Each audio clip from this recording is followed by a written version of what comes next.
The Essential Directorship Masterclass, Achieving Excellence at Board Level. Non-Executive Directors. Before you think about becoming a non-executive director, remember my health warning.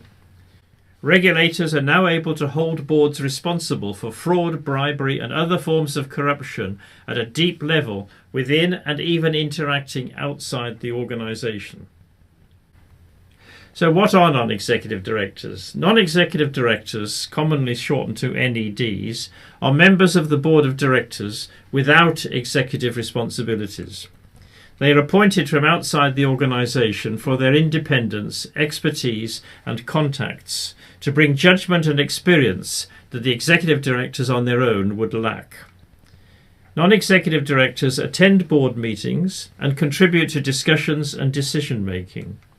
They balance the role of the executive directors so as to ensure the board as a whole functions effectively.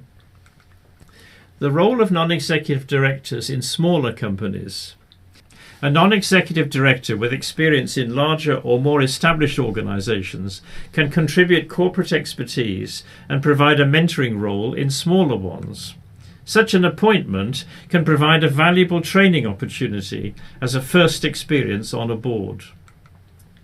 Acting as a non-executive director on the board of a young company that is dominated by the founders and owners can require particularly sensitive soft skills of rapport building and communication, as well as decision-making, vision and imagination. So where would you find your non-executive directors? When appointing non-executive directors, you might consider individuals who are executive directors in other public companies, hold non-executive director positions and chairmanship positions in other public companies, have professional qualifications, for example, partners in firms of solicitors, have experience in government as politicians or former senior civil servants.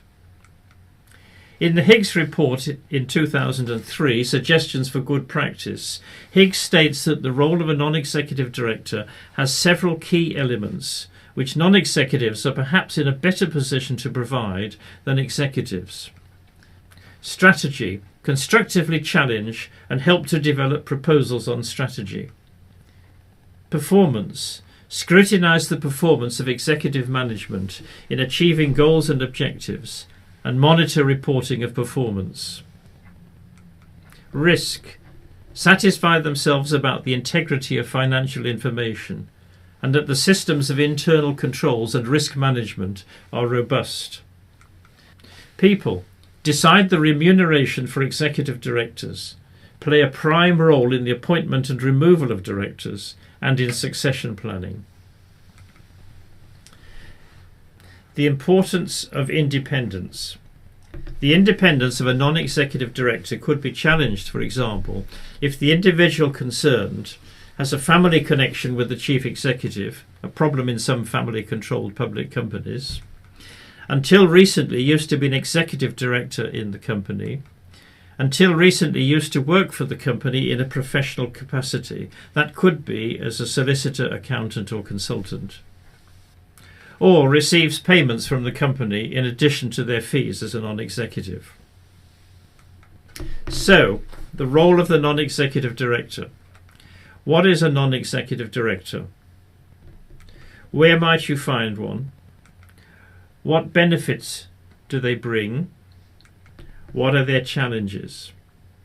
Non-executive directors in your organisation.